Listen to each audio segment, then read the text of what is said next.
Hello, my name is Morgan Gray, and welcome back to the Afrocentric Podcast.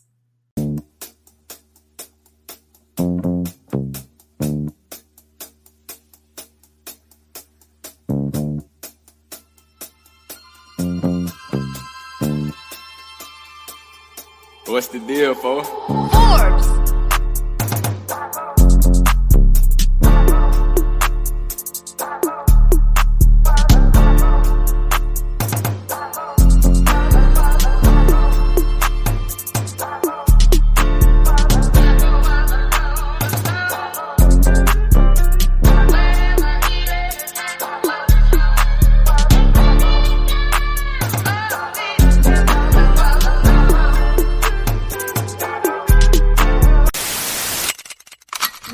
Funk with racism. We don't funk with people who don't support the LGBTQ plus community. And baby, we damn sure don't funk with anybody who don't love a beautiful black queen, baby. You see this tape. You don't let nobody act black and then go home and be white. It only takes a little bit of white brainwash to activate the coon chip in the average Negro. And a lot of white folk have demonstrated eloquently that they don't have no sense.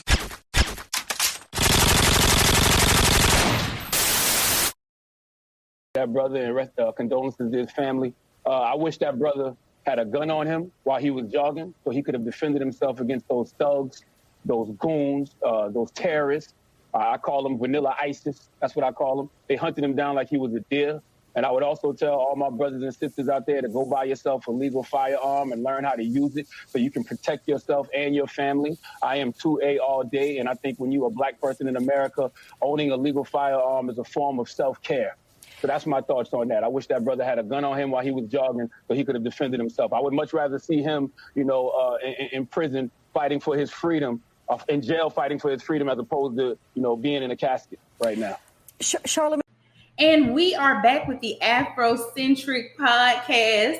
And the name of this episode is Vanilla Isis. And y'all will not believe the old head that I got in the building tonight. We got Spargle's greatest, most talented mind sitting right next to me. And I'm so glad to introduce my co-host for today, Mathew Myles. Hello. How are you doing, Matthew? I'm doing good. It's good to be here. No complaints. We love it. Yes, ma'am. Today we are going to be talking about white on white crime. Mm-hmm. We're going to be talking about black on black crime, and we're also going to be talking about, I guess, white crime throughout history and showing like the different sides of violence through white people. Mm-hmm. What are your thoughts about this topic before we dive into it? I think it's interesting. I think it's one of those topics that, the way we have been socialized makes us think, it's not like a thing, only certain groups are responsible for this. But the people who are controlling the narrative, have really created this image like they are not like the primary perpetrators. So I think it's interesting to deep dive in it because there's a lot of conversations just not being had because people don't always even know to be having it. Yes, or they are scared to have those conversations. I think that's a big part of it too. Yes, and we are going to talk about that when we start to talk about like the Murdoch murders because I think that was a large part of it was the being scared into secrecy and silence. But before we dive in, I do want you to introduce yourself so that we can get a credibility established in this bad boy. Exactly. Okay, so my name is Mathew Myles. I am from Starkville, Mississippi, born and raised. Morgan and I went to high school together way back in the day. Back in the gap. Yeah, Starkville High School alumni. I went to Mississippi State University. My major was in communications, journalism. As far as accreditations go, I read. I don't even know how to just tell you. I read. Yes, you read. Yes, I stay up to date. What's the last book you read? The last book I read, I'm trying to think of the last good one that I read. When I was on vacation in Florida, I was reading Why I'm No Longer Talking to White People About Race. Oh, who is that by? I want to say Ta-Nehisi Coates. Don't let me tell you the wrong name. Let me pull it up. I got it in my Kindle right now. Take your time. Yes. But interesting read. And I'm interested in topics like that. Deep dives on race and knowing how those relations have like evolved. And put us in the position that we're in now. But yes, it was very enlightening. And beyond just reading, books itself. I read articles. I read everything. I do too. I like to do like back. You know what I was talking about the other day? I was wrong. I'm sorry. The author of that is Renee Edo Lodge. That's who the author of this book is. Say it again. Renee Edo Lodge. Uh-huh. Yes. Fantastic book. Look into it. Why I'm no longer talking to white people about race. Fantastic read. I loved it. Chef's kiss. Chef's kiss. Okay, so I was talking about how when Black people understand that Google is like the literal source of intelligence sitting right in your hand, and when you get to the point where you start researching on your own instead of asking people, you'll be truly liberated. Because I don't think people have that knowledge to be able to go out and get the information that they're looking for. They just want people to do it for themselves. Absolutely. And I think part of the thing with that is in the world we live in, information overload is a thing. There is so much that some people really just don't know where to start. And I don't think it's necessarily always a bad thing that you need it brought to people. Even something as simple as TikTok, we were talking about earlier, can bring you all kinds of stuff. Like will bring you an idea you have never heard of in your life just on a Tuesday afternoon on your couch. I love TikTok be teaching people how to steal real good. Yes, I love that. Oh my gosh, the shoplifting hacks from well, they say no. Now, if you was going to steal, never go into Walmart and steal. Really? Because that's the one I feel like people always say it's okay to steal from. Hell no. So Walmart has this new updated shopping system where if you go to self-checkout and your ID is in your bag, and you going to steal, they take pictures within the machine that can see within your purse, within your wallet. They can take pictures of your cards and your ID. Like, it's bad. And Target is the same way too. So Target will wait until you steal $1,000 worth of merchandise before they call the police on you. I have heard about that. But Walmart, they gonna get you for the old and for the new. Immediately. On dime. And I love that. Well, I don't love that. But Well, I encourage stealing from large institutions. I feel like they fuck us, so why wouldn't we fuck them over too? Plus, they have the insurance to be able to cover it. Yeah, I mean, we're talking about violence. I mean, capitalism is violence in and of itself. Okay, come on. So the first question I have for you this afternoon is, what does black on black crime actually mean? Yeah, I saw that and I thought about it. It really doesn't mean, if you ask me and I just, do a deep dive on it, I don't think it means much of anything. I think it's just propaganda. It's one of those things where, inherently it is a us versus them dehumanizing kind of tactic. At best, it's like, hey, a place we want to put white guilt to not really deal with any of the problems. It's one of those situations where you can say, all right, but this is y'all's problem now. Yes. And I'm like, okay, well, you read one book and see why things are like this, and you realize that's a messed up perspective. But it is propaganda, a distraction. It's not real outside of, subjugating black people. Yeah. That's the point of it. So, okay. So have you ever heard of the 1350, Nazi dog whistle? Actually, no. So the statistic is that 13% of the population, 50% of the crime. There we go. Yes, I know it. Yeah. It is a dog whistle for those who do not know or may not be aware of it. So neo-Nazis use the 1350 signal as a way to justify racism, and that's the same thing that we're saying is propaganda. So like when white people say, why don't you trust blacks? They say blacks are violent. I'm scared of black people. And they say, how do you know that? Well, 13% of blacks make up the population and they complete 50% of the crime, which is actually not even true. But that is what they use to justify white hate. Yep. And you really get into it. Who gets to justify what is crime? Like white people, if the people who are in control of defining this is a criminal behavior are the people in control, then they also get to control the narrative of who is committing crime, because if they can see, something even as simple as drug use, you hear people talking about, the decriminalization of drugs just for the fact, there's so many white people are using drugs. White people are using drugs. And even then, we'll talk later about, the protection that being white can provide you with something like, white kid gets caught with marijuana. That kids will be kids. Yeah. Black kids get caught with marijuana. Throw them jokers up under the jail. Please. Immediately. So yeah, no, 100%. I can see that being the standard for how, that conversation can go. Using it immediately as a scapegoat. Just here, black on black crime. Look at this. Now find an answer to that. Right. So usually when we hear the phrase black on black crime, it's associated with like police brutality. So I wanted to ask you, do you believe that black on black crime is a valid argument to deflect away from police brutality? Obviously, no. Like it's police brutality, I think you could even really argue is like a part of black people's the systemic disenfranchisement of black communities. Like I think, when you do the things that you've done, over police black communities like that, police brutality is just a side effect of what they're already doing to subjugate us. It is, if anything, a reminder like, hey, you're beneath us, and the people who we are having uphold the law are going to be responsible. They're going to be, the people throwing the blows to keep you in place and remind you, of what's going on here. No one's here to hear your cry. We have destroyed your community on purpose, mind you. And now, we've got a police presence here. It's literally, state-sanctioned violence being directed into your community. And it's just a show of force. That's what I think police brutality is. So I don't think it's a scapegoat at all, or a proper, whataboutism to say, oh, black on black crime's a thing because and it should be okay for a police officer to do this. You don't really care about black lives, blah, blah, blah, blah. Now that I'm listening to you talk, do you feel like that is the justification as to why Jackson is passing like these policing bills right now? Oh, 100%. And, it's one of those things where, for a fact, more police officers don't solve the issue. Like, who asked for this? Like, no, like literally, like if the issue was just, more cops, That was a white on white crime.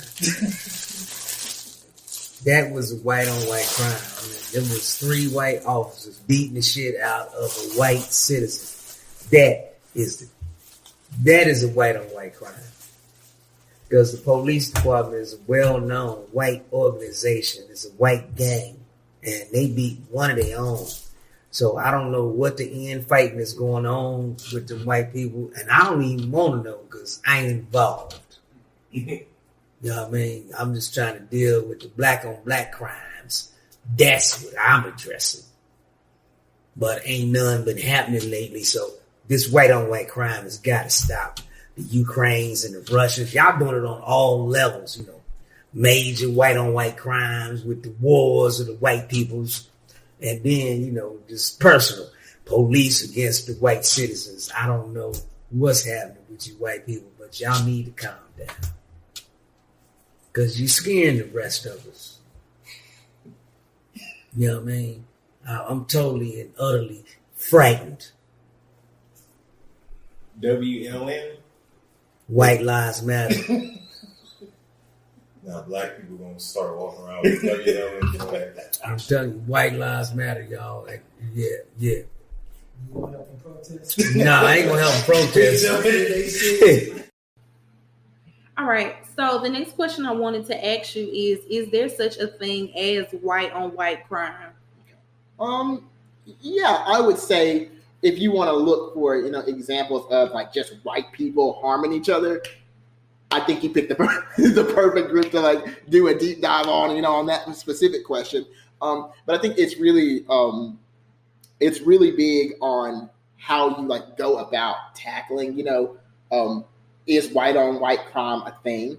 I think for a lot of reasons, especially like in modern U.S. history, the situations we're seeing, the need for, quote, characterizing it as white on white crime has disappeared for white people. Like I said earlier, even as black on black crime was propaganda, I think as white people exist in their current form, or how they at least socially exist, they don't really see the need for that distinction. And so even though we could have a conversation about, white people do this to each other, blah, blah, blah, blah, blah, blah, blah, blah, blah, I don't know that like moving forward, it really does any justice to like try to justify white on white crime, because when you really get into it, we don't even have a definition of whiteness, if you ask me, that does not preclude violence. So if you ask me and you're like, is white on white crime a thing?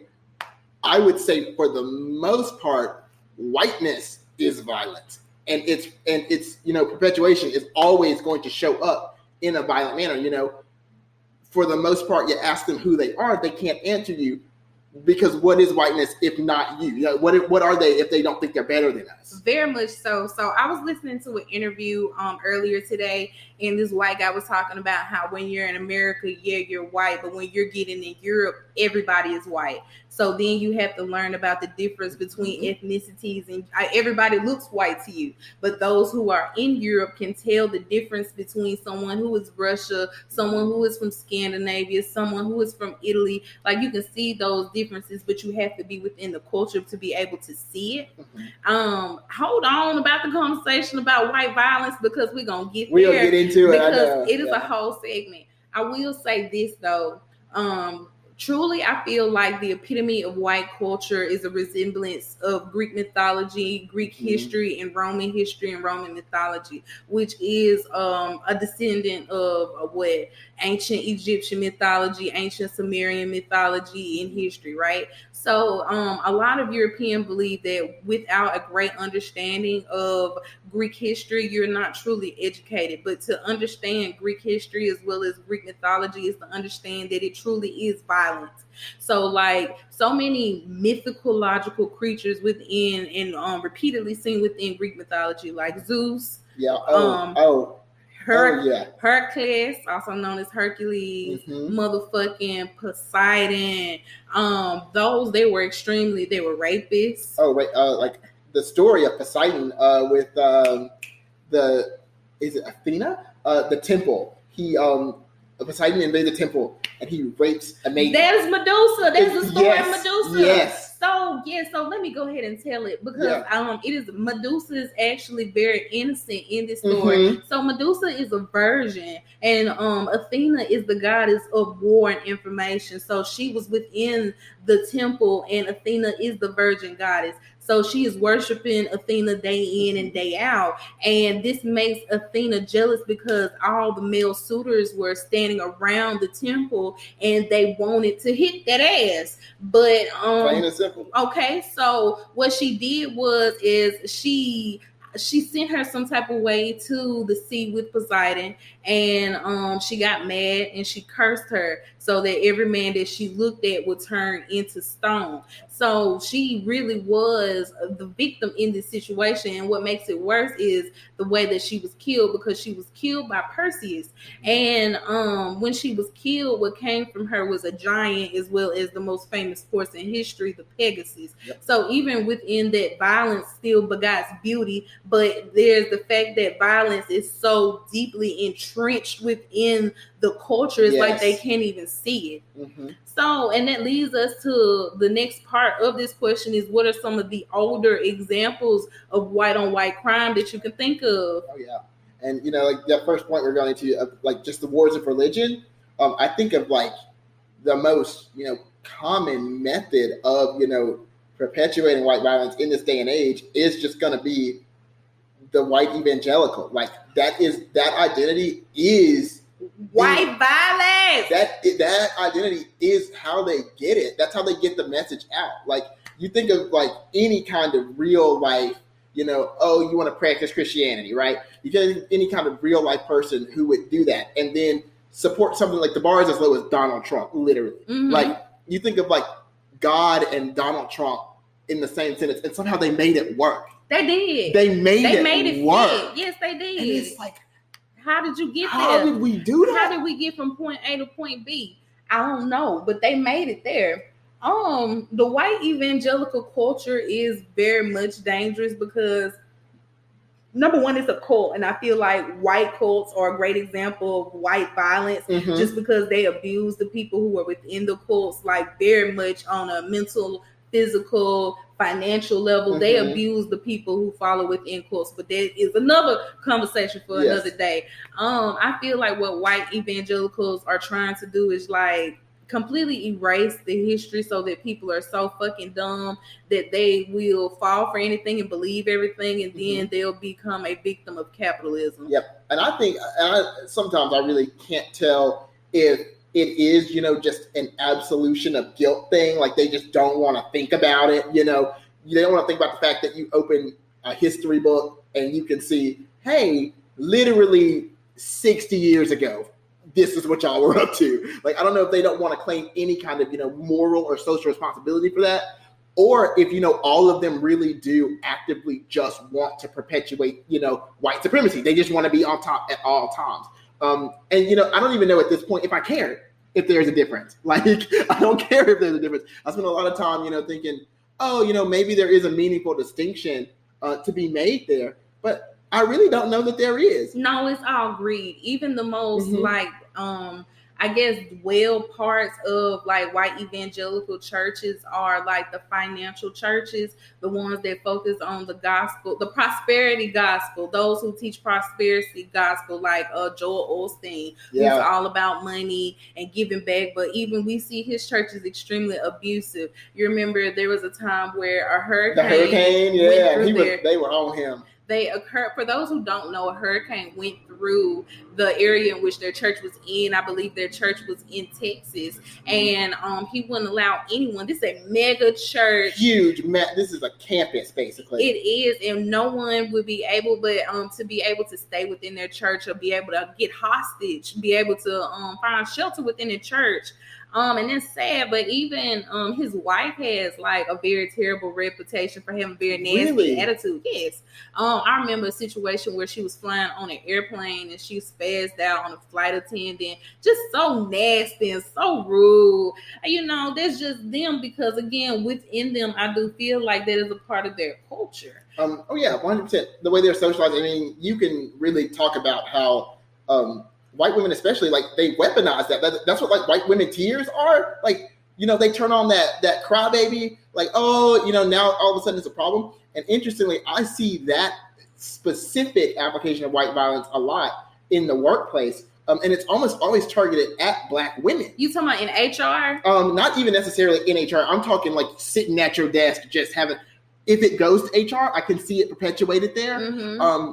But, genuinely, white women getting to play the victim, and then all of a sudden, immediately the Black woman who might be, the other end of the situation is aggressive, is now the problem. Mm-hmm. Like, all of a sudden, a white woman starts crying, and now guess who's in trouble? Guess who the blade is pointed at? The nearest Black person in the vicinity. Yes. There is no explanation, no story to be had. I've had a lot of thoughts. So, like, white women do have a historical, like, there is a history of white women, perpetuating white womanhood in a way that they could get what they want. There's a lot of articles that show, like, white women during the early 1600s, like, using frailness or weakness or incompetence in order to, like, be awarded their child in, like, disputes. Because, Mississippi was actually the first case to be able to allow a woman to be able to divorce her husband. A white woman was the first one in America from Mississippi. I did not know that. Yes. They were very progressive in that way. And then you have to think about, like, in the 1950s, when you have the creation of all these white clubs, like the Four Clovers, 4-H, H4? 4-H, yeah, yes, 4-H. So, like, those are white, or the Tomato Club, but they're also, like, these off-trail shoots of, like, the white women Ku Klux Klan branch. And that is a great example of white women perpetuating violence. And it also reminds me of this concept called white Republican motherhood. So in the 1950s, white women were responsible for, like, the private sphere of the home. Uh-huh. So they, of course, cook, clean. They're responsible for educating white boys to become white, strong Republican men, and raising their white girls to become educated white women that could grow and birth white Republican men. So while they were operating within the private sector, white women were also having a large handful of the public specter, because they were able to confuse and, like, convince their husbands to do their biddings at home. So, like, they have so much control over the public specter from the private sector. Yeah, they wield that violence, and they know how to. Like, that's literally. But they always get overlooked. Mm-hmm. When we think of the Ku Klux Klan, we always thinking of white men. We never think about the bitches that made the hoods. Exactly. Who cut the holes out my hoods? I can't see out this motherfucker. That's what that man said. That is what they said. But even, like, I think it's funny how black men worship mafia culture, but mafia culture is white on white violence. Yes. I think one of the most insightful things I've read, in trying to, read about oppression and just learn about what's going on around me, is I saw a point that someone said that, you have to be really wary when you're talking to even black men, because a lot of people have been convinced that, that what they ultimately want, black men specifically here, and some people want, is to be white men. That's what they want. Yep. And once I learned that, and I started really looking at some of the people around me, what they were saying, I could see it. They just want to be. They're mad.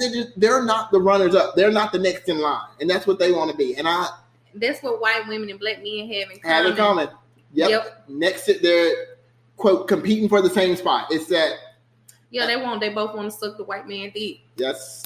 There's a beautiful way to put that. Yep. It's a sad state of affairs. But you really gotta look into it to really understand that and not become that. I feel like any one of us who are down within the intersection does not have to look into it to be able to feel it. Like, as a black woman, as a black plus size woman, I'm gonna feel it. I'm attracted to black men. So, hell, even if you just get on the internet, you're going to see what type of fucked up shit these black men are on. And I'm tired of talking about the passport pookies and all the passport bros and all that. I just get tired of hearing about it. You get tired of hearing, and it's the same conversation. It just never goes anywhere, and that's the point of it.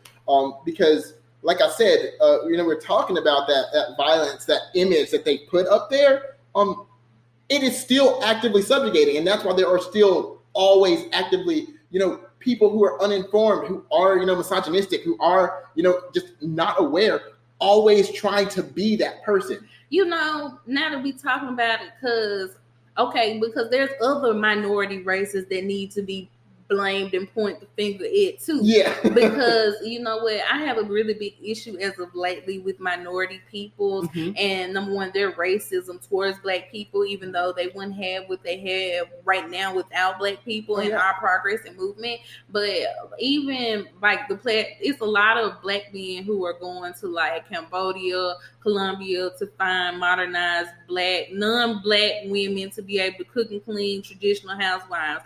But all those women over there are perpetrating black women stereotypes, but also downplaying black women, and they are extremely harmful towards the community. And when we think about that proximity to whiteness, you can really see that within Asian communities. Oh yeah, you can think anti-blackness is actually its own thing. You could have a whole episode on anti-blackness as it is.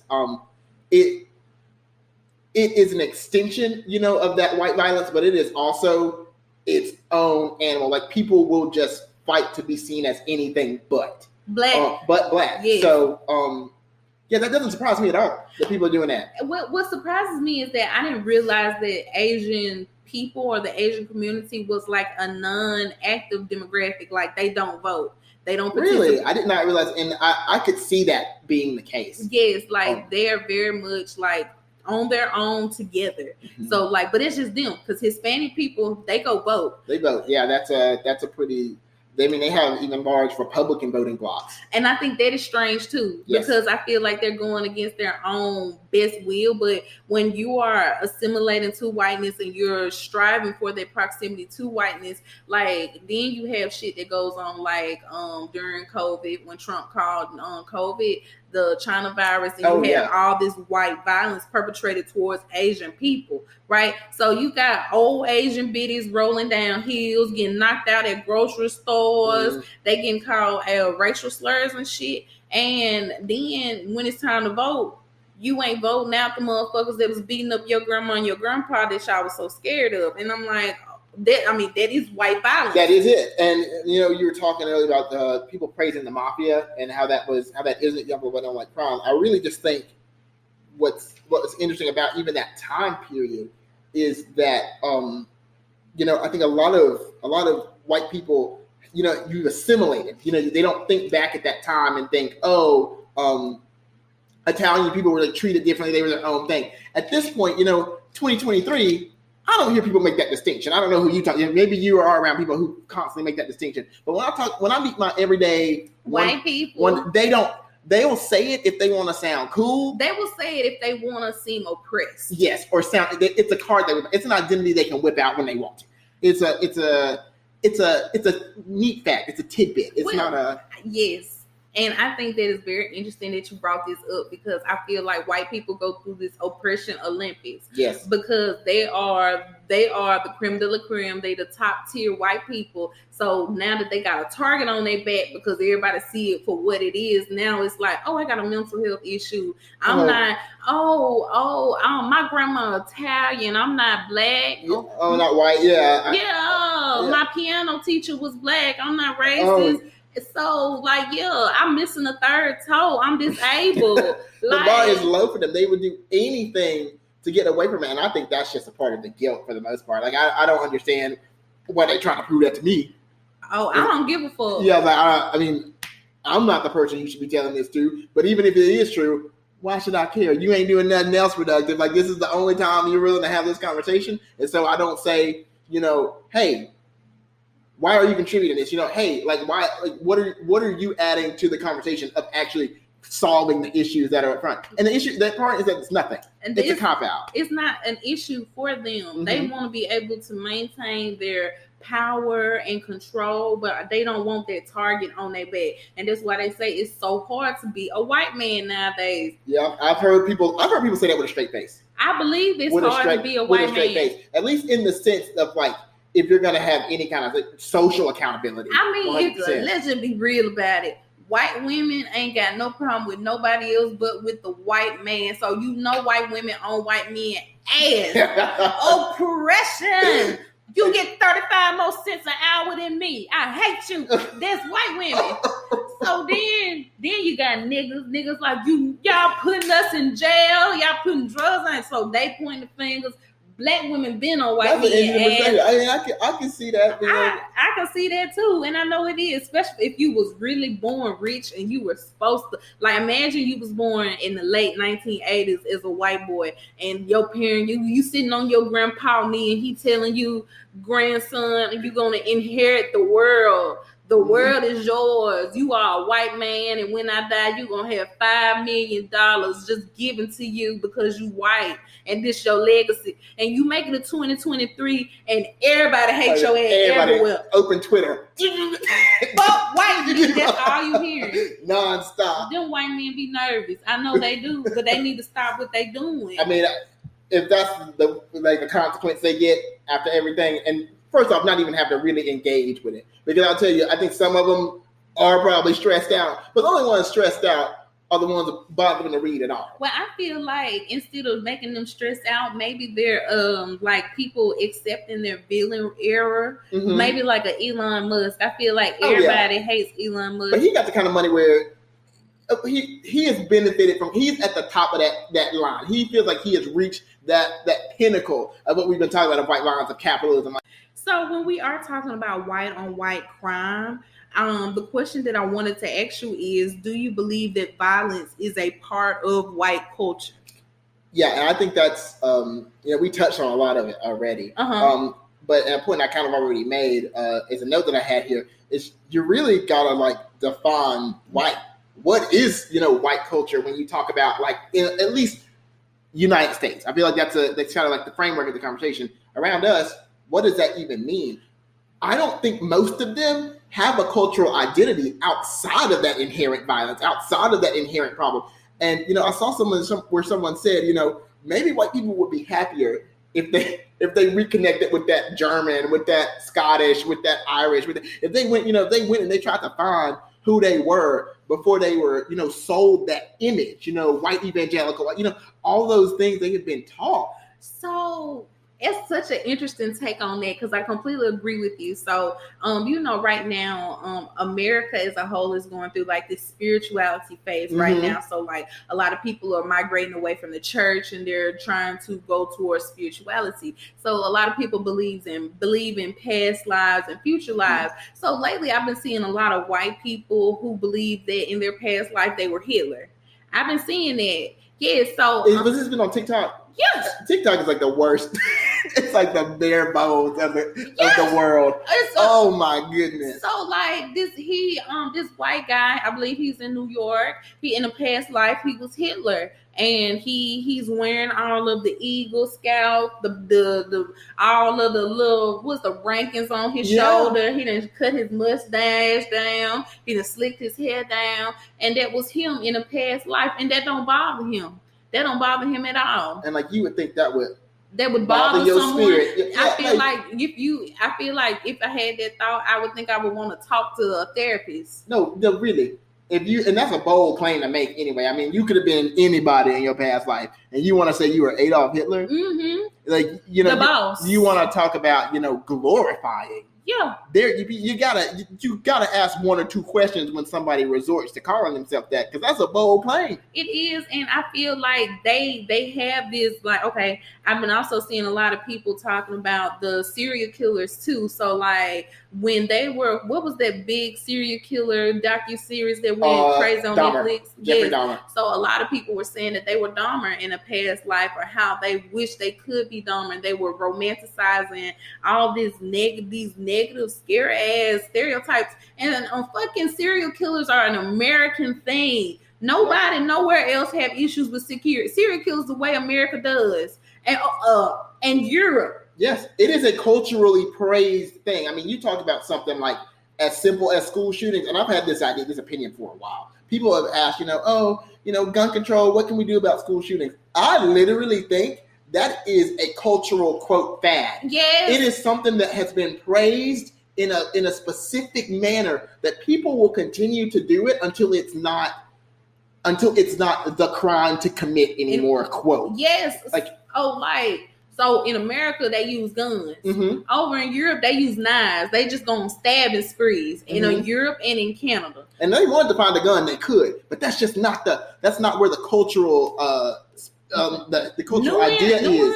Nuance is not, zeitgeist, I think is kind of the word. Yeah. That's not where it is. It's not at, shooting people. It's with stabbing there. And like here, shooting. We gonna go and shoot everybody. And you know what? You are absolutely right. And they're gonna keep on doing it until they feel like it's not cool no more. So I saw this story about the first serial killers that who were the serial killers that shot up the first school? What is it? Columbine. Columbine, yeah. Was that the first? That was the first. It was one of the biggest. Was the first televised. Yeah, one of the really big ones. So, they were mimicking these 1920 murders that were happening. I want to say in New York, where these two elitist, rich white men wanted to commit the perfect crime. That's all they wanted to do. So they kidnapped one of the little brothers and murdered him, and they went through all this trouble just trying to commit the perfect crime. Like no rhyme, no reason as to why you wanted to do it. You just wanted to do it just to get away with it. Imagine like the kind of rearing, the kind of like shelter they had in their whiteness to really sit there and like ponder something like that. Like to really think about the privilege. I know that sounds like a bad word to use, but to sit there and really contemplate murder like that, mm-hmm. like you ain't worried about surviving. You ain't worried about what's going to happen to your family. You ain't worried about anything. Literally a white person just trying to prove themselves. Mm-hmm. That is the end result. Mm-hmm. Like killing people. It's romanticized. Mm-hmm. And it's scary to see how well romanticized it is, because like I know people were scared for Halloween after the Dahmer series actually dropped, because they really were walking around like Jeffrey Dahmer. They had black body. I seen costumes that had like black body parts cut up and they had toddlers walking around like Jeffrey Dahmer with body like black baby doll parts on their body. That's just weird to me. And it's fetishized, romanticized, normalized.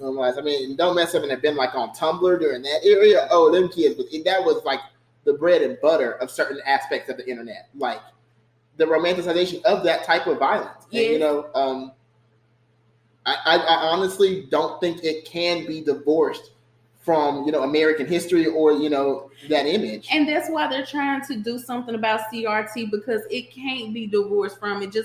It's just like imagining Germany trying to divorce fucking World War II from everybody's fucking memory. Oh yeah, you can't do that without that's a huge sector of the history. Yeah, and they definitely, to my knowledge, it's a pretty it's a pretty taboo thing over there. I mean, I think they kind of handled it, quote, but it's definitely one of those things where it's like this happened, we would rather not talk about it. I think, they've got the museums, they've got Auschwitz, it's definitely recognized, which is better than what some of these people would do about Confederate stuff.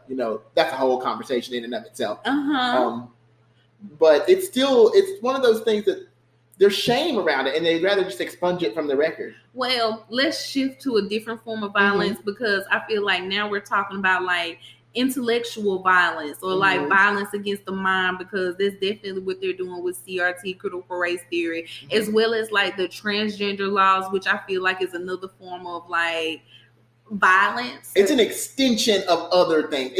It's a deep conversation.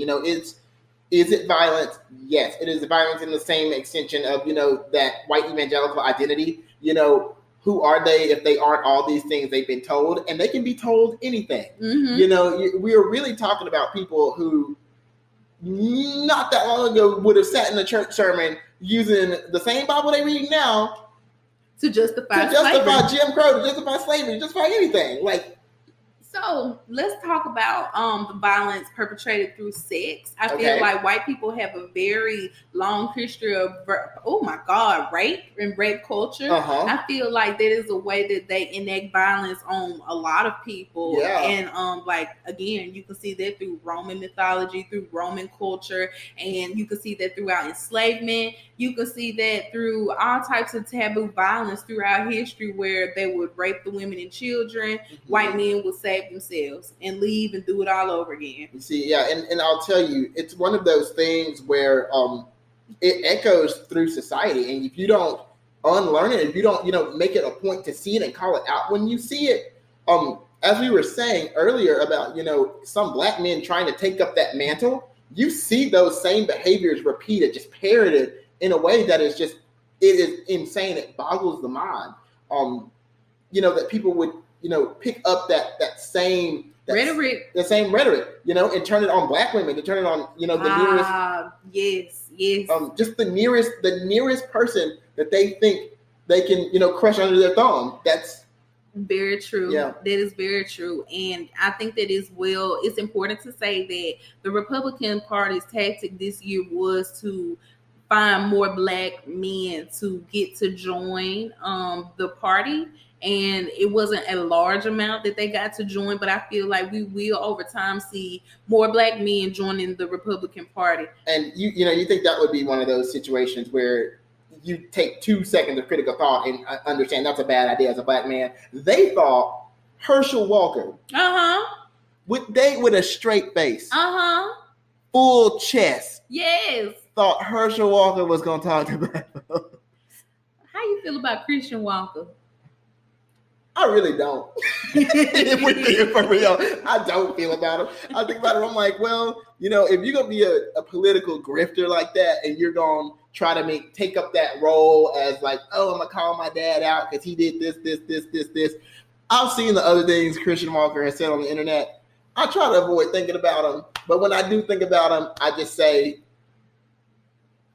you trying to profit off of. We've seen it before. I feel like it's a story. It's not gonna work either. It's not gonna work. The point he's trying to make, he ain't making it to the right people. The people, then people gonna say, yeah, he Christian's right, and then turn around and put the same and just oppress him, just like thank you for the support.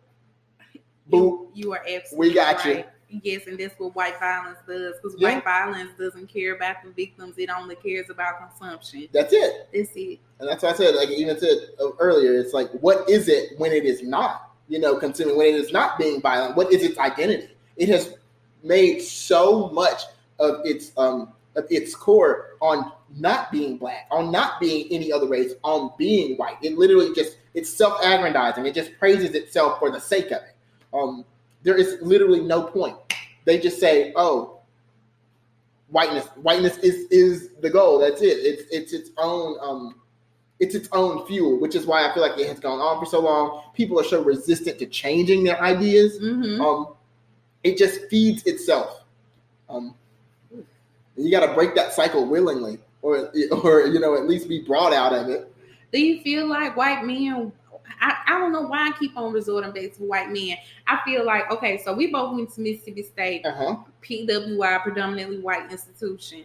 I sat in a lot of like, I guess what would be considered CRT classes that talked about diverse conversations and stuff like that. Number one, I rarely saw white men in those classes. Number two, when white men were in those classes, they never spoke up. So then when I get on TikTok, what I do like about TikTok, I feel like TikTok breaks the third wall and it gives us the opportunity to see parts of whiteness like in leisure in which we never been able to see before. It gives us the opportunity to see within their personal lives. And I'm learning that a lot of white people will go to these institutions and pretend to be conservative for the sake of grades or a presentation, and then they'll just be like, fuck that bullshit and go back and choose to be conservative, choose to be neo-Nazi nationalist, like they choose to be that way. Oh yeah, no, and I think that's a thing, like 100%. I think a lot of what goes on is, especially when you get into specifically like political alignments or like school or like just any kind of institution of higher learning or political whatever. Is that even in good scenarios where you see, white people, white men specifically, who are, seemingly intelligent and have like the quote correct opinions, a lot of that stuff can be born from its own type of arrogance that isn't necessarily, oppression is wrong. Black people are actually people. They just want to be right. They do. They just want to be right. And they're going to find new ways to be right. To be right. And, I think it's easy for us to sit around and us have this conversation and know, we might be throwing our own spins and our own opinions on some things, but we know that we're probably correct about a lot of the things that we're analyzing. Like, we know the points we're making are based in the reality, the truth that we live. So we can speak to experience and know, hey, we're right. This is wrong. You are mistreating, so-and-so and so-and-so. But they just kind of look and say, oh, this does sound right. This does make me look good. You were talking, you said it's hard to be a white man right now. Probably a little easier if you have the good opinions. If you have the opinions that will make, that'll get you invited to the barbecue, that'll get you invited to the cookout. Oh, we inviting you to the cookout. Oh, honey. And you know what? That is so true. I was watching, because last week we were talking about Divine Nine, and I was talking to Skylar about how he felt about white people infiltrating Greek organizations, Divine Nine. It was really great. That was a good. So one of the examples that I found when I was researching is that there is this white. What is it when they go to HBCUs and they're over like the band and stuff, like the band, they have the large batons and they march out on what are they called? Drum majors. Okay, so like there's this one white. I feel like there's a word for it and I can't think of it either. It's a drum major, isn't it? Is it? He's that nigga go to a HBCU. Really? Yeah. Okay, I felt like there was a word for it, but I guess that's it. Yeah. So like, it's this white guy. His name is like White Funk, and like he is a drum major over a HBCU band, and he's more famous than any other drum major within HBCU band history. And it's simply just because he white and he just so happens to have a little rhythm. He get the 1-2. The bar is so low. It is, but it's niggas' fault. It's niggas' fault. Niggas' standards is to the flow. It is so low, and you see that, and I've even seen people try to make this point about like rappers. I've seen people say that about like Eminem before. What? Like I saw a conversation. This was on Facebook the other day about how about somebody made the comment. It was another rapper who said that Eminem was only as famous as he was because he's white. Yeah. And people will say Eminem will freely admit that like whiteness contributed to his success. He tends to be at least one of the people who at least knows to say the right stuff. But I look at that and then some people were mad at him about it, but I looked at the people who were mad, and Eminem appeals to white people. He do. And so he appeals to white people. You know what? Yes. Do you watch No Jumper, Adam 22? No. Do you know who I'm talking about? I feel like it's familiar to me, but I can't tell you that I 100%. So and I'm so sorry that I cut you off. No, you're good. You're not cutting me off. So, No Jumper is the #1 streaming podcast platform in the world right now, and it has been for a long time. And it's ran by this white guy named Adam22, and he is an OnlyFans star. Him and his wife, they fuck bitches together. They white.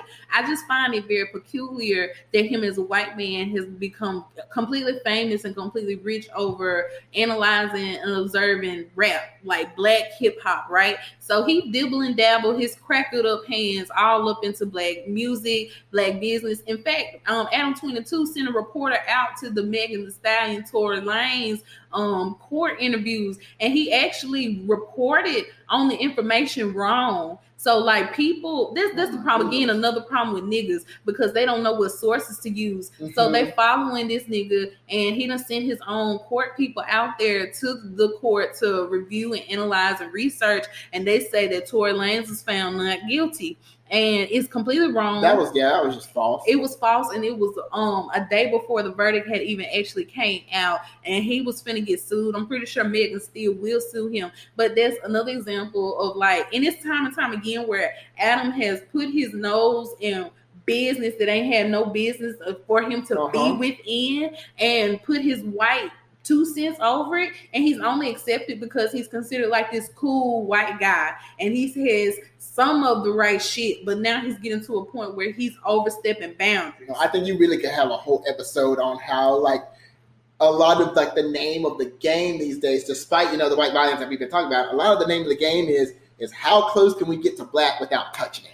How close can we get without touching it? And the closer you can get, the more credible you are.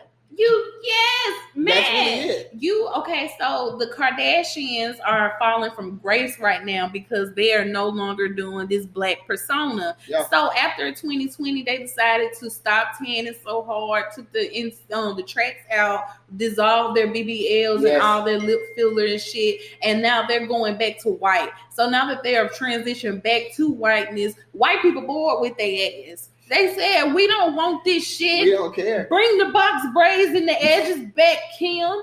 Kylie, where's your next black baby daddy gonna come from? We miss Kanye. We miss Travis. Tell him to kill another set of bitches. We don't care. Sacrifice us. Like, and that's what they want. How do you think of this stuff?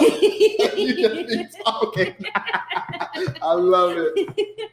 So like that's them though, because the whiteness to them is boring, and I feel like everything white culture does is like they take from other people and they try to make it their own. Like this summer when they was making aqua frescas, them damn Mexican juice, and calling that shit spa water. Yeah, this is spa water. The Mexicans so motherfucking upset. Did you hear when they were putting on lotion and calling it slugging? Did you hear Vaseline? Yes. Baby, my grandma been on about Vaseline, boo. That's why she ain't had no wrinkles. I was going to kindergarten shiny. Okay. Shiny head to toe. Head to toe. And I still put my Vaseline on to this day, but that's slugging. It's called slugging. Yes, and we love that for you, Cheryl. Not even sure. I understand. Like I said, they have no. It's not an identity. It's not real, and that's why they take from literally everything. Everybody. Because when we see now, if I ask you, what is a white person gonna have for lunch today, Matthew? What they gonna eat? That can go so many ways. Okay. That can go so many ways. I done heard mayonnaise sandwiches with a straight face. I really have. Please don't think I'm lying. I don't know. White people are going to have a nice PB&J with the crust cut off of it.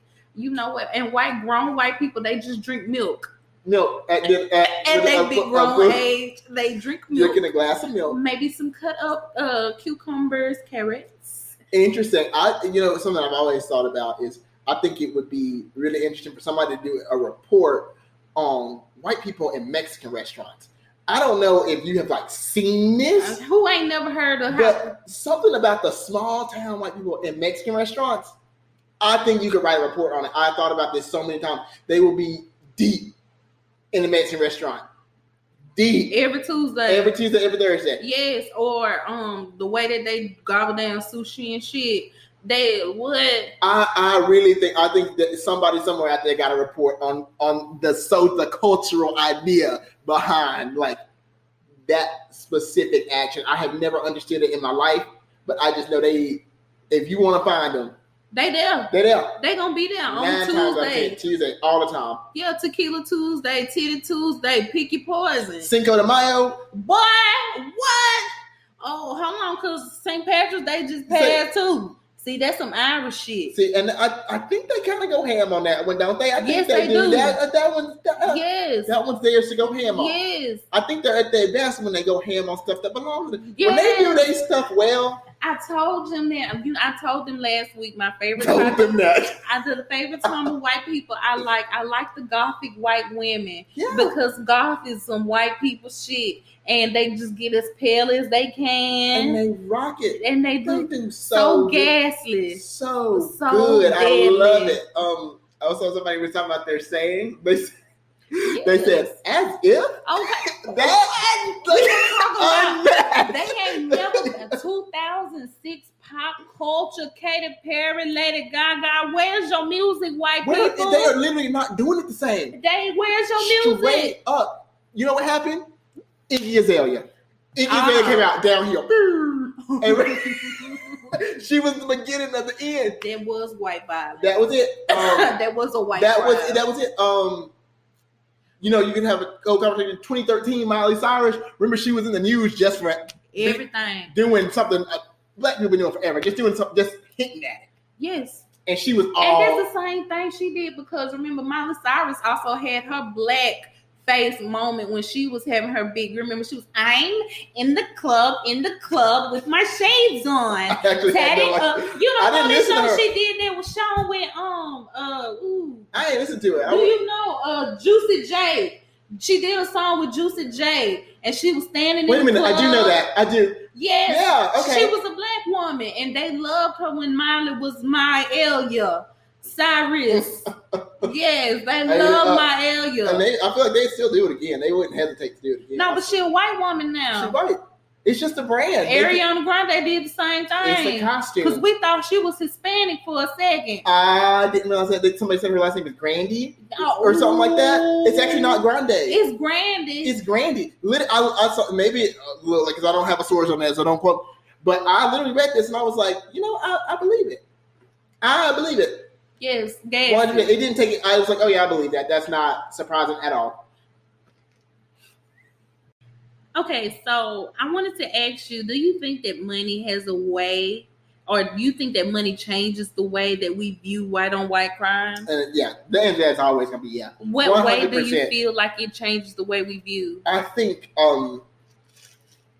people, and I think this might just play into capitalism as a whole, and it's the role that it plays in this glorification of violence. But you think of just even the terms we use, like white collar crime is literally just crime for white people in the suburbs. Like embezzlement, that is considered one of those crimes that's it's a white collar crime. It's not this. It's like a white people thing. That whole term, it's like black people embezzle too, but they just call it stealing when we do it. They just call it stealing when we do it. But that framing of it in and of itself, even if not intentional, and I do believe it was intentional, the way we use those terms, I think 100% changes the way that we do it. The way we view these kinds of things, and and how at least we characterize the people who commit it. And I'll just say, I think so much of these issues that we talk about, it's just for the fact that white people honestly just get to operate as individuals. They are given that freedom. Mm-hmm. And for so many things that they can do that we can see consistently, we see a track record, like we know who is doing this. Mm-hmm. Like, I have not pulled a stat sheet up for people who have committed mass shootings in schools, but it's the palm color people. Is it us going into school? I don't think so. No. And this is not, and like I said, based on no research whatsoever. I feel like you can pull up because niggas go to school and they fight. And and there might be other, they might want to obfuscate it, redirect with that. Oh, but black on black crime, you do this. No. We don't go into schools and shoot 5-year-olds. Mm-hmm. No, is that don't. us? That's like You know what's funny? It's a school that just Baton Rouge. It was a school in Baton Rouge. That whole school black fought fight. Really? They had 32 units called, police officers to the school. The whole school was fine, but they didn't bring not one gun in sight. Just hands. When the mass murder? No, it was a mass ass whooping. Yeah. Which someone else probably needed, so they wouldn't be out there shooting people. But that's not Columbine. It's not. It's not Uvalde. It's not Sandy Hook. It's not. And I knew the conversation about gun control was irrelevant and needed to end when that man went in that school and shot all of them white kids and nothing changed. They should have hung that conversation up. As soon as they saw all them white kids dead and nobody changed anything, when they chose the guns with all them little kids in that school. The lobbying is so bad. It was a wrap. When you said Sandy Hook, it reminded me of Alex Jones. Have you ever heard? Yeah, I know Alex. Oh yeah, he got big ass trouble over that because he was saying that because he was saying Sandy Hook never happened. That is white on white violence. I'm so sorry. Misinformation to the point where you got other motherfucking white people believing that this shit never happened, sending the parents of Sandy Hook victims fucking death threats, notes and shit. Like, that's crazy. Insanity. Like, and literally something like that, something that dangerous, just being, well. Yeah. And the thing is, what was even worse is that I even got desensitized to it during the Trump presidency. There would be the most off the wall, hey, a straight up white supremacist is now in American political office. And let me just say, an open white supremacist is now there. Yes. And I was just like, yeah, that sounds about right. That sounds about white. That would be happening right now. So I wanted to talk about with this question of money. I feel like what money does in these types of situations is that it covers all of the crime that happens. Yes. So the example I really wanted to talk about is the Church of Scientology. How much do you know about the Church of Scientology? I know a little bit. I know a little, very little bit. And everything I have read about it in passing, which I've never really sat down and done full research, is that it's a terrible institution. I know the stars are involved with it, like famous actors and whatnot. But I know very little. I know it's expensive to be a part of. Yes. It costs money to join. Yes. But I don't know really about what they were getting into, if I'm being honest. It's so interesting because like shit like this only happens in white spaces where there's a lot of fucking money. So the people who are over Scientology feel like they are God's gift to humanity and they are the saviors of humanity. They also believe that black people are cursed by the curse of Cain. So they feel like we're going to end up going to hell unless we completely convert to Scientology. There's no way that we can make it into heaven, right? So in order for you to become a Scientologist, there's like basic levels of Scientology, but the more money you give, the higher levels you go up to. So like the thing about Scientology is that because they make so much money, they have their own lawyers attached to the church. They have their own private investigators attached to the church, and their private investigators are fucking nuts. Like they will, if you fuck over this Church of Scientology, they will stalk you. They will go through your trash, through your dumpster. They will be waiting for you outside of your house. There's nothing that you can do until they get what you want or you come up dead.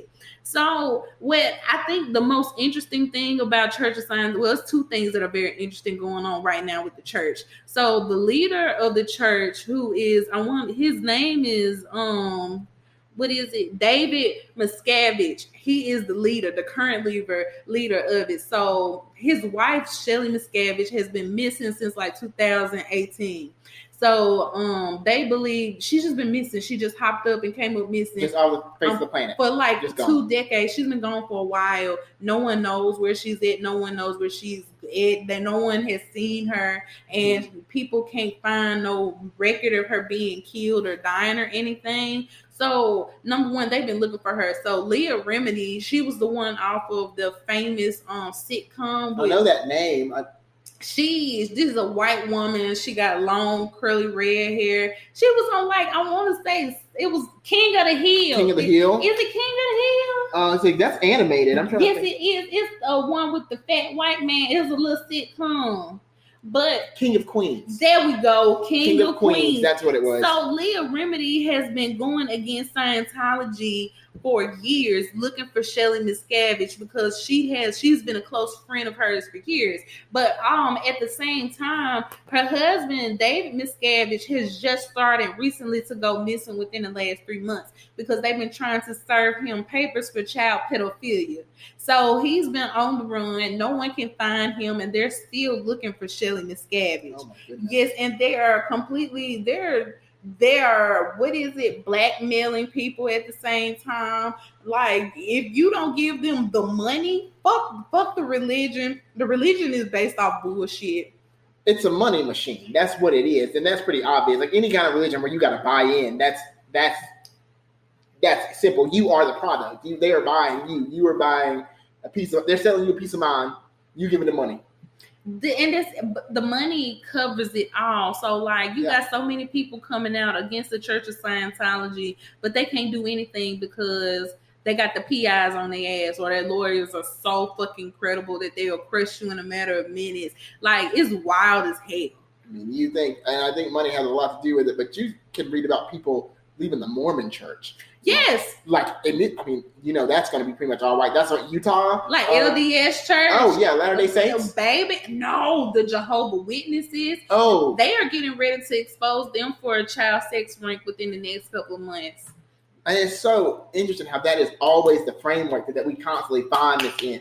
Religious. They always hide it in that. Mm-hmm. So, I mean, that's just a powerful identity that you really got to be careful with who you are giving that part of yourself to. Mm-hmm. Because it is the easiest way to get used, to get abused, to be just straight up. Just the cults in general, like we were talking about earlier, they take advantage of people who are weak, or people who are alone, or people who need guidance, who need that support, and they know that they have money and they got a little program or whatever, whoop de whoop, and you'll find your way to Jesus or whoever that greater power is. So another example of money covering up violence is going to be with the Murdaugh murders. Yes. How much do you know about them? Like I said, I really don't know a whole lot. I don't know a whole lot about them, like specifically.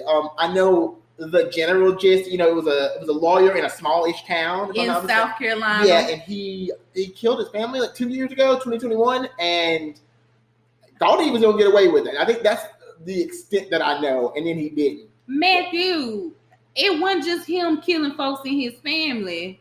No, baby. I really don't know what happened. I really don't. It's okay. So the Murdaughs were like over the entire town for over 100 years. So like their great granddaddy was like a superior lawyer, and like he was over like all the surrounding counties in South Carolina, and it passed down 4 generations. So it got all the way down to the father, Paul Murdaugh. So the first thing is that they fucking housekeeper came up dead, and what happened was that they had a insurance policy on her, and they killed her and told the police she tripped over a dog, stole the insurance policy money that was supposed to go to her kids. They never received it, and then they kept it.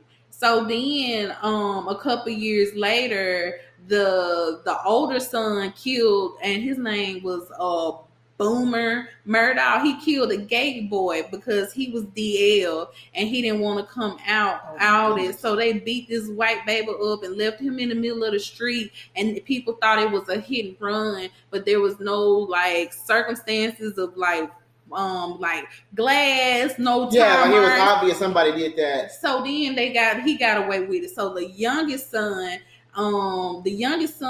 got drunk. He was like 8. They were in high school, got drunk, got on the boat, drove the boat around, and like he sped so fast he ended up killing a girl on the yacht. She went up under the water and died, lost her life, and he tried to blame it on his best friend, was setting him up in the hospital and everything. I think that boy did end up going to jail for it. But in 2021, the daddy, Paul Murdaugh, killed his wife and killed that youngest boy And then he got away with that. But then recently he tried to get somebody to kill him so that he could give his older boy, the one that was DL, the fucking, what is it, inheritance check for like $10 million. Oh my goodness. White on white crime. If you break the law, if you murder, then justice will be done in South Carolina. And I think South Carolina has shown to the nation and the world how a process can work and work well. Thank y'all. In South Carolina, if in 2015 you cover up the fact that your son killed his gay lover, okay, and then in 2018 you killed your housekeeper and then sued your own homeowner's insurance policy for $4 million, which you then stole from the victim's family, and then in 2019 in South Carolina, if your other son, while driving a boat drunk, killed a girl and you covered that up, and then in 2021, you, at the dog kennels, killed your own wife and your other son, okay? In South Carolina, we gonna get you after 30 years and a bunch of other shit we don't even know about.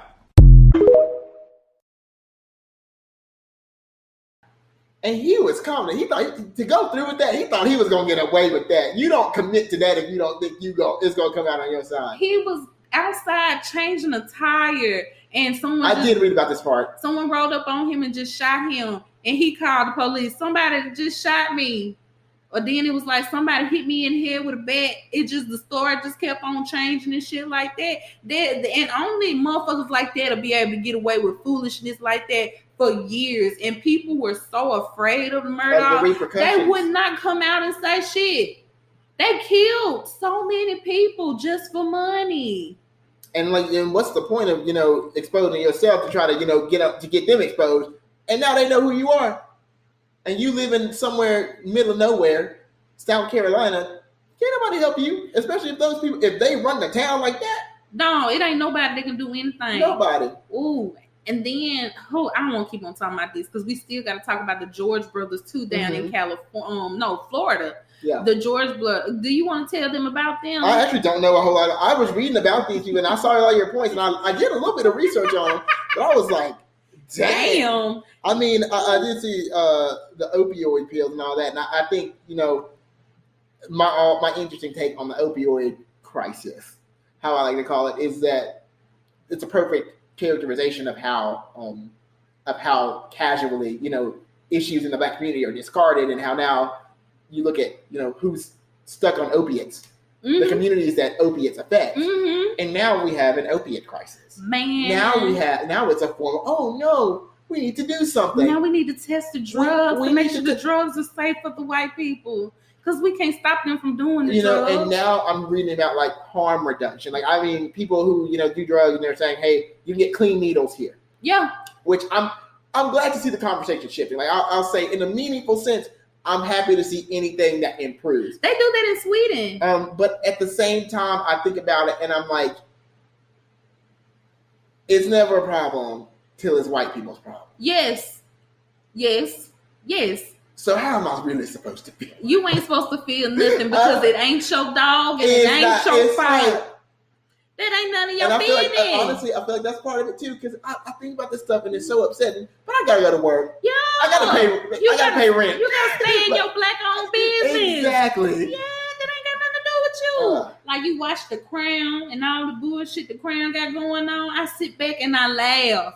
Cause it ain't got shit to do with my nigga ass. They don't give a fuck about me. Like, this what y'all was over there doing? All that foolishness with all that money and jewelry on. For real. This is what y'all been getting into. So the George brothers are interesting because they are the start of the opioid crisis. Really? Like, yes. So what they did is they created a whole bunch of fake pop-up medical pain clinics, and they're a set of twin brothers, and of course they're white. They created all these different clinics, and they like blackmailed a bunch of doctors sign NDAs. They got paid a shit ton of money plus daily bonuses and incentives, and they were just supposed to prescribe opioids and medications to whomever showed up. So it would be lines wrapped around all these different clinics. They probably had like 10 throughout the state of Florida. And then in the back of the clinic, clinics. They had strip clubs back there. So the twin brothers would pay for their clients to have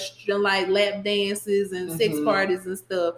And they ended up raking in billions of dollars. Yeah. Tens of millions of dollars selling painkillers. That's insane. They are linked to thousands of deaths. And I did my research, so you don't have to. Here's a story on how two twin brothers, their mother, an ex-stripper, 12 doctors, and a pharmacy company spread the opioid epidemic that took over the United States, which then turned into the heroin epidemic that is running rampant now. Yes, you heard me right. Two twin brothers, their mother, an ex-stripper, a wholesale pharmacy company, and 12 licensed American doctors are responsible for so many deaths and overdoses across the United States and who else knows where. Pictured here are the George brothers, two twins born into a wealthy family in a loving home. His father actually owns a construction business and builds plenty of the houses that are in Florida. In 2008, they opened the first South Florida pain clinic. Isn't it pretty? And I know you're wondering, how did they get so many doctors to work here? Well, first off, that wasn't their only location. They had 5 clinics spread throughout the state of Florida. Secondly, they put an ad on Craigslist to recruit all the doctors and made them sign contracts to swear to be heavy-handed with all prescriptions. On top of that, they got cash incentives on a daily and were promised that it was discreet. Does this look discreet to y'all? When you walked inside this clinic, you were greeted with a bouncer, smoke-filled air, a receptionist, a cooler only filled with Patron and beer, and management driving around race cars. However, nobody ever suspected a thing. I wonder why. When you entered one of their pain clinics, a doctor would meet you with a firearm under his white coat, asking you what you were there for. At the moment you asked for what you wanted, he would then write you a prescription. You would take that prescription to the front receptionist and pay them in cash. They only accepted cash. Their operation spread from 2008 to 2012. In 1 year, they made over $40 million. They spent their money on flashy cars, boats, clothes, and women. In the back of their centers, they had an MRI station that was actually a secret strip club. So while people were waiting to get their fix, they were getting lap dances that were paid for by the owners. They had people traveling from all over the nation to come to these South Florida pain clinics. Some were even traveling via church van. I swear I'm not lying. And I know you're wondering how this all came crashing down. Because the police never suspected a thing. They roughed up other pharmacies and clinics around them, were essentially the biggest gang around and drug pushers in the United States. This is going to be a long story, so you know what I'm going to have to do.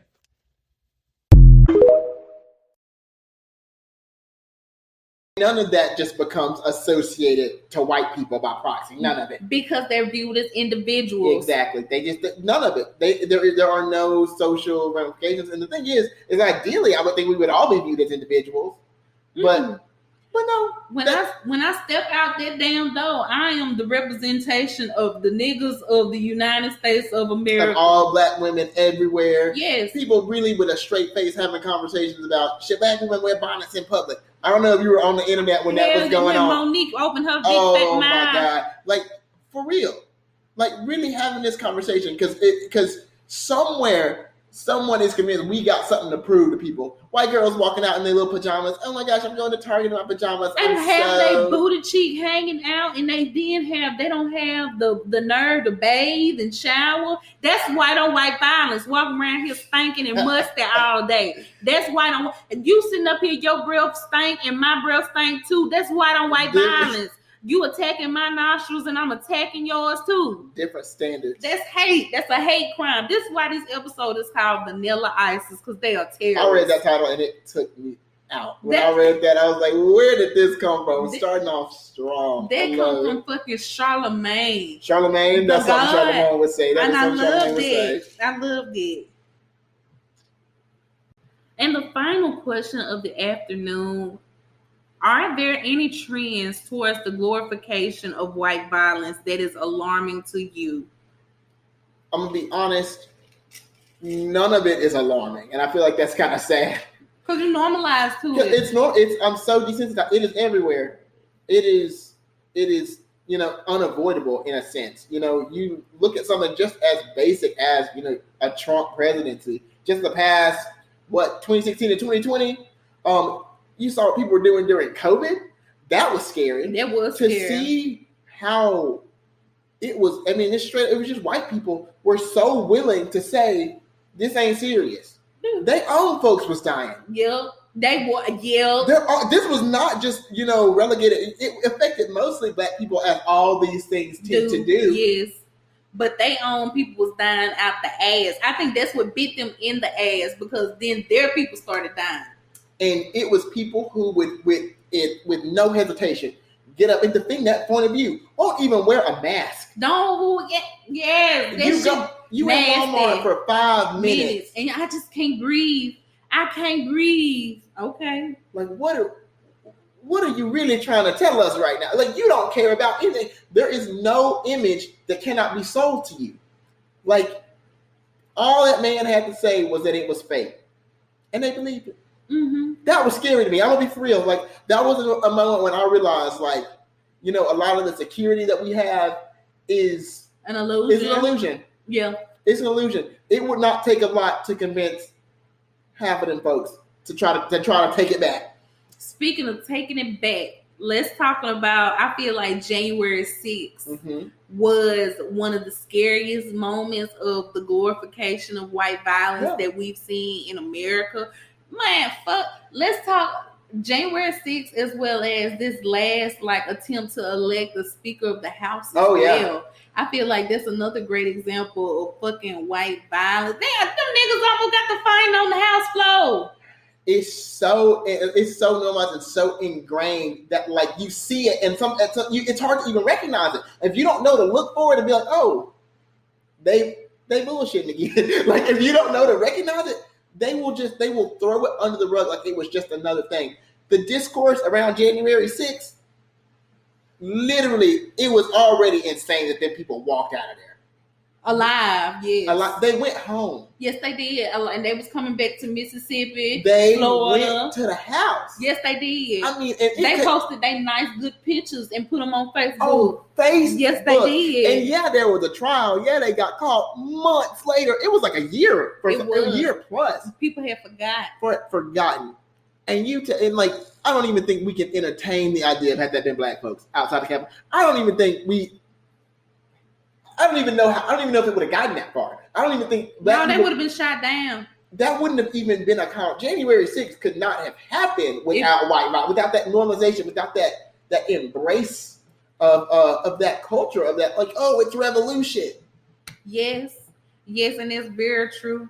And even seeing white violence being enacted on Nancy Pelosi, I feel like that's a great example of that, because you see during January 6th, those white people were going through the highways. Nancy, where are you? Come out, Nancy. They put their feet on her desk, and then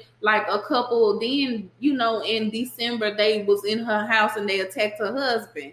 You didn't hear about that? I did not. They hit her husband. They broke into her house. She was supposed to be there, but she got called away on business. And they attacked her husband. They elderly. They in their late 70s. Yeah, those are old people. They put him in the hospital. And they already saying that her husband was gay, so they was trying to spin it like it was his lover. But regardless, white on white crime. And that's why Nancy Pelosi stepped down from her seat.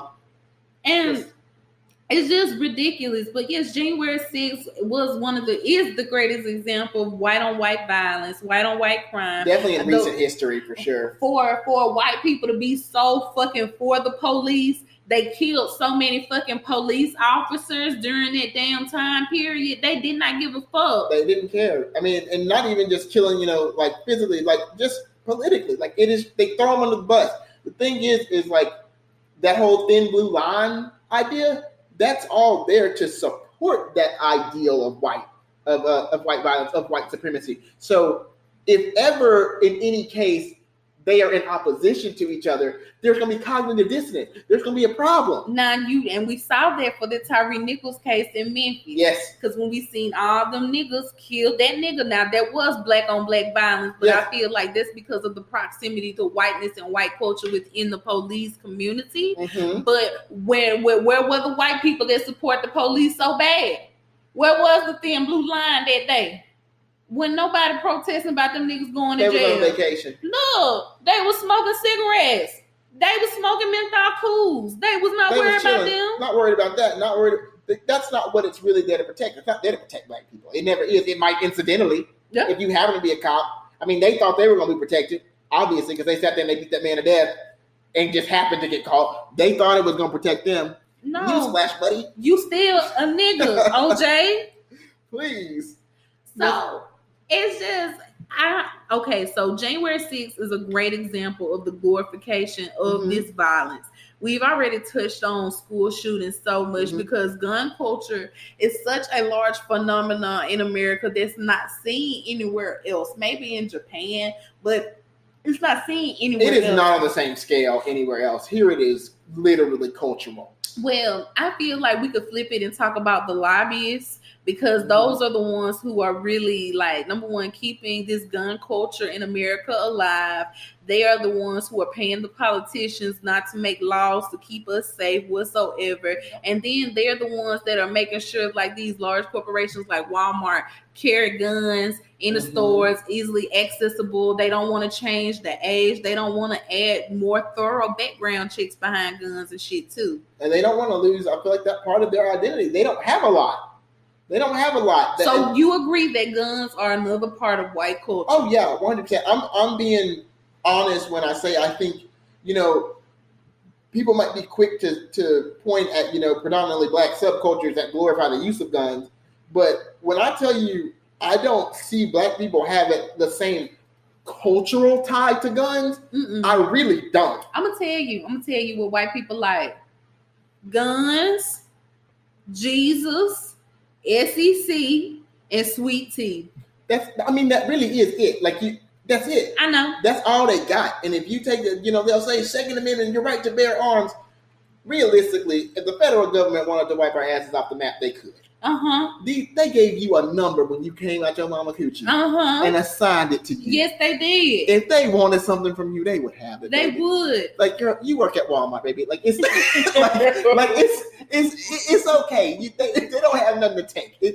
If they want something, they'll come get it. That's what they said. They said, if you want our guns, you're gonna have to come down and get it. Like, no thanks. You can have it. We'll let you know if we need something. Okay, keep your slingshot, Johnny, baby. Please keep it. And the last part I wanted to talk about was, like, I don't want to say it's the glorification of, like, pedophilia culture, but I do feel like pedophilia culture perpetrates white violence in so many ways. Yep. I think it's strange how, like, okay, we have the Republican parties over the Senate right now, right? So you have all these white people who are demonizing the drag queens and trans community, and they're calling them pedophiles, they're calling them child rapists and molesters, but everyone who is popping up arrested for pedophilia are, for the most part, white people, and none of them are trans or drag queens. I think on some level, I always thought, like, maybe it's a projection. I don't know, maybe it's ignorance, maybe it's they are just being told that, but I think about that and I'm like, half these people have never, outside of, obvious pop culture references to drag queens, half these people have never seen a drag queen in their life. No, they haven't. And so what are you talking about? These people are indoctrinating kids. And then I have never seen white women move faster than when I worked at a movie theater and Tyler Perry had a new Madea movie come out. I don't know what it is about that specific black man in drag that drove the Republican white women they crazy. Loved them. Ate it up. Give me a spoon. Had the kids in there and everything. Madea. Oh, I love Madea so much. No, I just think it's very, very, very wild. Okay, so I feel like the Republican Party does not have any issues that they plan on solving because they're receiving money from lobbyists, from like gun control lobbyists. So what are they doing if they're not solving problems? They're making their own problems. Making shit up. They literally just making it up. And that is exactly what's going on, especially in Florida with Ron DeSantis and the Stop the Wake movement. They not find shit but fucking demons. That's all. It. Like, bro, y'all made this whole thing up. And folks mad about it. Mm-hmm. Mad about it. Ron DeSantis is getting ready to end Greek life in all Florida universities. He's getting ready to end all CRT classes at colleges levels. I have read about that. All that Zeal Long, Tori Morrison, all the black artists and leaders, all their books taken out of libraries. It's not just at a high school level, that's at a collegiate level. Where you're supposed to be learning. And you learn, the more you learn, you see that rhetoric works. Because, even though the people who are crafting it know what they're doing and they know they're anything, I don't think the people who are doing that are stupid at all. They know the image they've sold these people. They know they gotta upkeep it. They know they need to make up a new issue, and they know what to push the buttons to make these people mad because they're not gonna do any research. They're not gonna do any research. They're not gonna. But all they need is a place to feel validated in the identity that they were given as children. That same white suburbia, that same violent identity that they have been holding their entire lives. They need that affirmed. That's all they need. I do think that it's interesting because, Ron DeSantis is like one of the favorable picks for running for the Republican Party. But the Republican Party is split down the middle because half of them are ultra MAGA Republicans that support Trump. And then you have those who support DeSantis. And I feel like they're both like the same type of evil. Same brand. But repackaged. He just makes it look, I think, a little more palatable for them. He's not gonna say all the ignorant shit out loud, but he's gonna do more vice and harm than I feel like Trump would, because he's smarter than Trump is. Very smart. But I think it's interesting to see the Trump and the DeSantis voters arguing and beefing amongst each other. Oh, I love seeing conservatives argue. They have some interesting views on reality and the way they tackle issues. Well, I just know they musty in one area together. I know they real sour together. Vibe just terrible. Yes. I do think that they're going to end up hurting each other. Now, number one, I think the Republican Party is going to split within the next couple of years. Yeah. Number two, I feel like this Ron DeSantis Trump shit is going to cancel each other out. I think this era is going to be so interesting to look back on in history. I want to know what happened so bad. I don't want anything bad to happen, obviously. But I think looking back at this, the state of everything right now, politically, in my opinion, I would even go so far as to say is we would not have had a Trump presidency without an Obama presidency. Very much so. I think they were needed. Yes. They exist in opposition to one another. They are part of the same issue. But I think looking back at this, seeing all this, quote, resurface from the years of throwing the stone, hiding the hand, acting like everything was okay. I didn't grow up in the 90s. I don't know. I know, some terrible stuff happened in the 90s. Yeah. In LA, I know everything. Mm-hmm. But at the same time, I know, at least as we were growing up in our age bracket, I know racism looked a little different for us. Mm-hmm. I never really had white people calling me the N-word out of pocket more than once or twice. It happened a couple times, but it was always old folks. With young people, it just looked a little different. They'd be more slick about it. But I think seeing it really come out full force now, seeing people from high school saying with a Make America Great Again Facebook profile picture. Oh, we're going to talk about that off the mic because I want to hear about that. I'm like, for real? Yeah, Make America Great Again. We went to school together. Yeah, bestie. Bestie. And it's just been such an eye-opening experience, at least for me, and as I've grown up in it, to see how even my own opinion on race just changed. Once I saw all this stuff was so normalized. And so cooked in, and we're just now talking about DeSantis and everything, and people are just voting on this casually.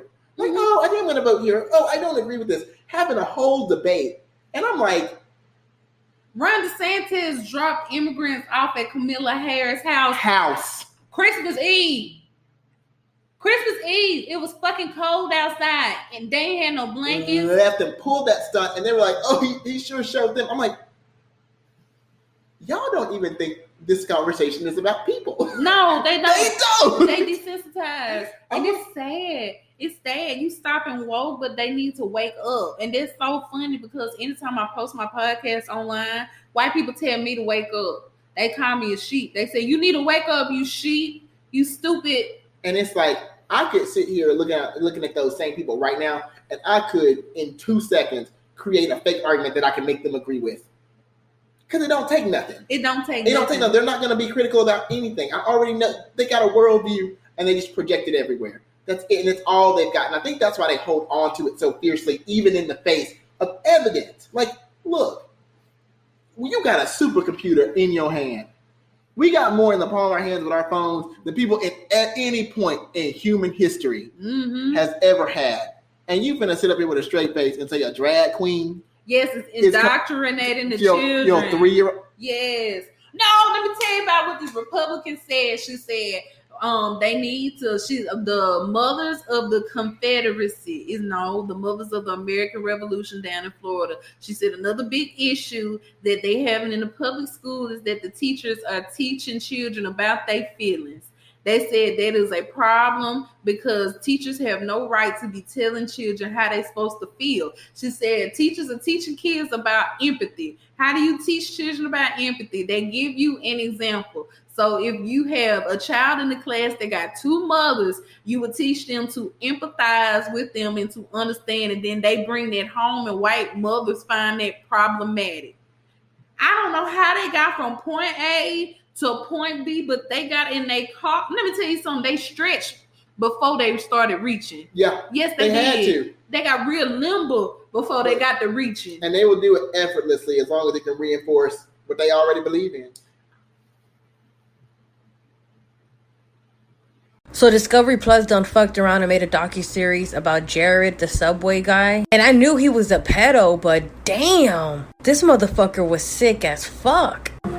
It was mid-late 2007 when I received a phone call from Jared.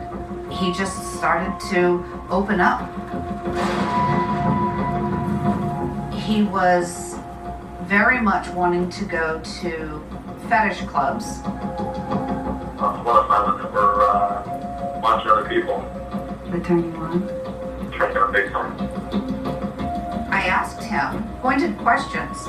I wanted to find out his true desires. You did that before? Oh my God, you have no idea. What is the craziest thing you want to do? Seriously. Suddenly, he drops a bombshell on me. I want to do everything. What about, when you talk about someone who's young, how do we do that? I want to figure it out. We can work on it. Like how young? I don't know. I'm in middle school, whatever. Like a 9 or 10. Yeah, that'd be hot. Yeah. That'd be really hot. Fucking disgusting. And those are real recordings. It's haunting. When I heard Jared specifically state getting a child 9 or 10 years old, I was terrified. I did not doubt for a minute if given the opportunity, he would not hesitate to take that child. Shout out to the slaves. Yeah, shout out to the slaves. You feel me? Shout out to Harriet Tubman. Shout out to she's a real nigga. Shout out to the real niggas. And shout out again to all those people who hate my guts. Y'all are doing a justice and an effort to the world. Keep breaking these men down one at a time. You are obsessed and sick. And we are back with the Big Black Shout Out, the blackest shout out in the world. For those who do not know, the Big Black Shout Out is an opportunity to help circulate Black dollars back into our communities, as well as for audience members to explore Black-owned hidden gems. So I have 2 businesses I would like to shout out today. And the first one is our classmate, Mr. Isaiah Thompson. Yes, sir. Yeah, shout out to you, Isaiah. I recently got a facial from Isaiah. He is a barber at Custom Cuts down there at 106 North Lafayette Street in Starkville, Mississippi. He cuts hair. He goes by the Last Hair Bender. So, niggas, if your hairline is receding, if you like to cheat on your barber and or your face is dirty and you need your pores clean, you take your ass down to Custom Cuts and you tell Isaiah that Morgan sent you. And I ain't gonna lie, y'all know I be smoking dope blunts and shit. My skin be real oily, but Isaiah knocked all the oil out of my pores. It was really nice. You look amazing. Thank you. I think I'm glowing like I'm 6 months pregnant. But we don't believe in children. We don't. So shout out to you again, Isaiah, and shout out to Custom Cuts. The next business I wanted to shout out is going to be Potter Property Management. So shout out to Ms. Nadia Dale Cologne. If you are in the Golden Triangle area, that's Starkville, Columbus, or West Point, and you need a home, we have a home for you. And we have 3-bedroom apartments, 2-bedroom apartments, and 1-bedroom apartments starting at $675. So bitch, if you is homeless, or if you are hopping from home to home, because some of you niggas are hobosexuals. You bring your ass down to the Potter Property Management because we got room and board for you. Now, if you have a Black-owned business or you know somebody that has a Black-owned business, make sure that you are reaching out to me at the Afrocentric Podcast and emailing me because I would love to shout you out. And shout out to you guys both for running excellent Black-owned businesses. Matthew, thank you so much for talking to me about Vanilla Isis, aka White on White Crime. Yes, ma'am. Wouldn't be in any other place. Yes, I'm grateful to have this opportunity to talk to you about conversations like this, just because I feel like everybody's not open to talk about this because it's a real ass topic and people are afraid. Yeah, people are afraid. People don't know. They don't know where to start with it. And the thing is, all I started with was an opinion, and like you, an opinion and a voice, and being willing to talk about it. So this is so important. I was so happy to be asked to be here. I think this is a huge privilege to reconnect with somebody, that I grew up with, that I had that experience with. That we're now adults and we've been in the world. We've been in corporate America. We've been, Let me tell y'all. So back in 4th grade, me and Matthew had the same class together. We had Miss Andy Dewey. Okay, so one time me and Matthew was playing on the recess on the playground, and Matthew picked up a big ass log full of ants and threw it on me. Right? Y'all, I do not remember this. I was 11 years old. I saw your mama at Walmart a few weeks later. We were standing at the facial wash aisle. I said, ma'am, your son threw some ants on me. She said, okay, I'm going to get it on. And was snitching. And was. Because let me tell you something. If the mosquitoes is the state bird of Mississippi, them ants is the state bear. They will attack your ass if you don't know no better. On a 4th grade playground, high. And I'm throwing ants. I believe her. I really, I don't remember it, but it sounds like some shit I get into. I believe it. So before we go, I just wanted to give you an opportunity to say something to the Black community, anything that's on your heart. Yeah, the only thing I would really say is on my heart is just to be willing to speak. Be willing to if you don't have a platform, make it. The example being where I am speaking right now. I think right now a huge important part of affecting change is really being willing to speak up, because I don't think we've ever been in a time where it's easier just to be comfortable and be quiet. Like, for the most part, a lot of this stuff, you could ignore it. Yep. If you didn't feel the drive to, research, get up and make a change, you wouldn't have to. You could get stuck in the loop that everybody else is in. Well, things really don't make any meaningful change at all. As we see, it looks all pretty on the surface. Mm-hmm. One halfway bad thing happens. Here you go. Mm-hmm. Nothing really changed. We back in, the 70s. Nothing has really, really been changing. So I think a big part of our future is going to be everyday people willing to say, hey, we don't, not right. This is not, and we believe in something, So thank you. I hope the Black community really takes your words to heart. Let me go ahead and close out this episode. Matt, thank you so much for choosing to be Afrocentric today. Yes, ma'am. Please invite me back. I will. And I want to thank the listeners for choosing to be Afrocentric today as well. Please remember that Black Lives Matter. Make sure that we are listening and protecting Black women and children. And the only thing that you must do in this lifetime is be Black and die. And here at the Afrocentric Podcast, we're just civilized people having civilized conversations. We'll talk to you soon. Bye-bye.